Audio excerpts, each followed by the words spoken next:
एको हम द्वितीयो नास्ते।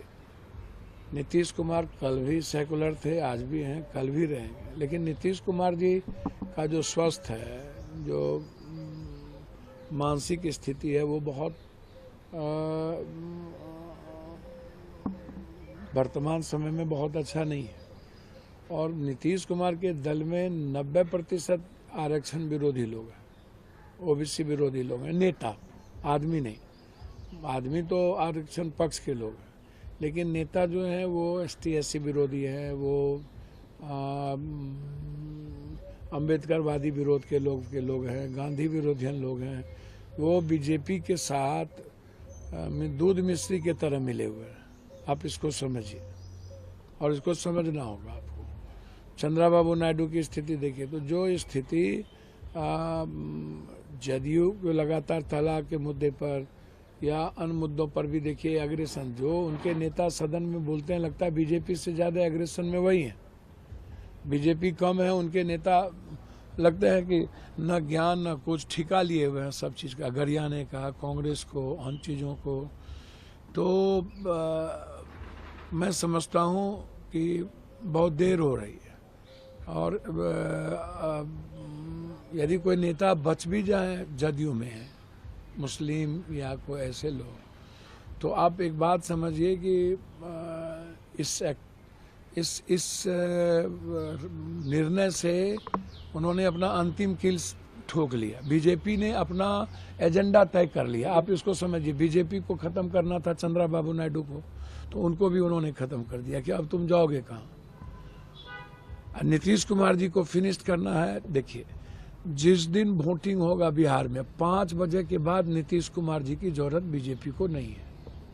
लेकिन आप इसको समझिए। नीतीश जी को आप राफ साफ पाक साफ बता रहे हैं, एक पार्टी के मुखिया होने के नाते भैया मेरी बात समझिए ना, मर्जी के बगैर हो गया ये। आपने नीतीश जी का हर आचरण देखो, सेकुलरिज्म में उन्होंने कभी कंप्रोमाइज किया? मैं ये बात कह रहा हूँ।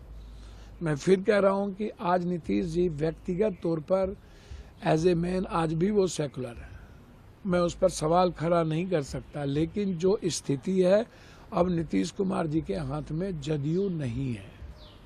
आप समझिए,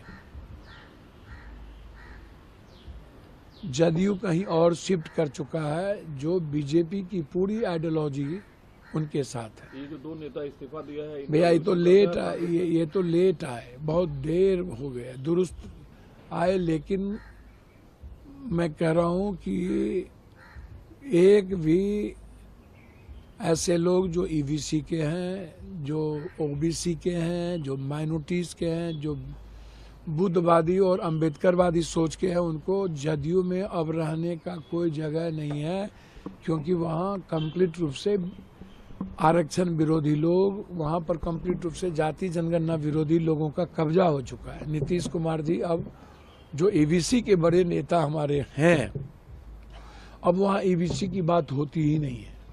वहाँ बात बस सिर्फ बीजेपी की होती है, बीजेपी आइडियोलॉजी की होती है। इसको आप समझ लीजिए। ये जो लोग है इसका क्या असर होगा? देखिए, एको हम द्वितीयो नास्ते। नीतीश कुमार कल भी सेकुलर थे, आज भी हैं, कल भी रहेंगे, लेकिन नीतीश कुमार जी का जो स्वास्थ्य है, जो मानसिक स्थिति है, वो बहुत वर्तमान समय में बहुत अच्छा नहीं है। और नीतीश कुमार के दल में 90% आरक्षण विरोधी लोग हैं, ओबीसी विरोधी लोग हैं, नेता, आदमी नहीं। आदमी तो आरक्षण पक्ष के लोग हैं, लेकिन नेता जो हैं वो एसटी एससी विरोधी हैं, वो अम्बेडकरवादी विरोध के लोग हैं, गांधी विरोधियन लोग हैं। वो बीजेपी के साथ दूध मिश्री के तरह मिले हुए हैं। आप इसको समझिए और इसको समझना होगा आपको। चंद्रबाबू नायडू की स्थिति देखिए, तो जो स्थिति जदयू को लगातार तलाक के मुद्दे पर या अन्य मुद्दों पर भी देखिए एग्रेशन, जो उनके नेता सदन में बोलते हैं, लगता है बीजेपी से ज़्यादा एग्रेशन में वही हैं। बीजेपी कम है, उनके नेता लगते हैं कि न ज्ञान न कुछ, ठिका लिए हुए हैं सब चीज़ का, गरियाने का, कांग्रेस को, अन्य चीज़ों को। तो मैं समझता हूँ कि बहुत देर हो रही है, और यदि कोई नेता बच भी जाए जदयू में है, मुस्लिम या कोई ऐसे लोग, तो आप एक बात समझिए कि इस निर्णय से उन्होंने अपना अंतिम कील ठोक लिया। बीजेपी ने अपना एजेंडा तय कर लिया। आप इसको समझिए, बीजेपी को खत्म करना था चंद्रबाबू नायडू को, तो उनको भी उन्होंने खत्म कर दिया कि अब तुम जाओगे कहाँ। नीतीश कुमार जी को फिनिश करना है। देखिए, जिस दिन वोटिंग होगा बिहार में 5 बजे के बाद नीतीश कुमार जी की जरूरत बीजेपी को नहीं है। लेकिन आप इसको समझिए। नीतीश जी को आप राप साहब पाक साहब बता रहे हैं, एक पार्टी के मुखिया होने के नाते भैया मेरी बात समझिए ना, मर्जी के बगैर हो गया ये सब। आपसे आपने नीतीश जी का हर आचरण देखो, सेकुलरिज्म में उन्होंने कभी कंप्रोमाइज किया। मैं ये बात कह रहा हूँ, मैं फिर कह रहा हूँ कि आज नीतीश जी व्यक्तिगत तौर पर एज ए मैन आज भी वो सेकुलर है, मैं उस पर सवाल खड़ा नहीं कर सकता। लेकिन जो स्थिति है, अब नीतीश कुमार जी के हाथ में जदयू नहीं है, आप समझिए। जदयू कहीं और शिफ्ट कर चुका है, जो बीजेपी की पूरी आइडियोलॉजी उनके साथ है। ये जो 2 नेता इस्तीफा दिया है, भैया ये तो लेट आए, ये तो लेट आए, बहुत देर हो गया, दुरुस्त आए। लेकिन मैं कह रहा हूँ कि एक भी ऐसे लोग जो ईबीसी के हैं, जो ओबीसी के हैं, जो माइनॉरिटीज के हैं, जो बुद्धवादी और अंबेडकरवादी सोच के हैं, उनको जदयू में अब रहने का कोई जगह नहीं है।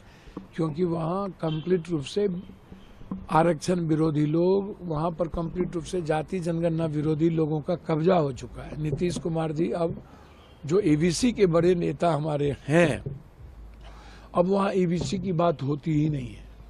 वहाँ बात बस सिर्फ बीजेपी की होती है, बीजेपी आइडियोलॉजी की होती है। इसको आप समझ लीजिए। ये जो लोग क्या है, इसका क्या असर होगा? देखिए, एक को हम दो तियो नाचते।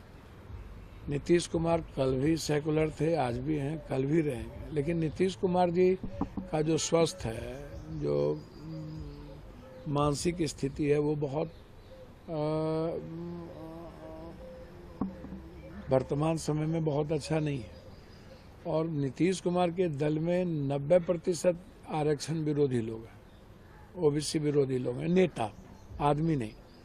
आदमी तो आरक्षण पक्ष के लोग हैं, लेकिन नेता जो हैं वो एसटी एससी विरोधी हैं, वो अंबेडकरवादी विरोध के लोग हैं, गांधी विरोधियन लोग हैं। वो बीजेपी के साथ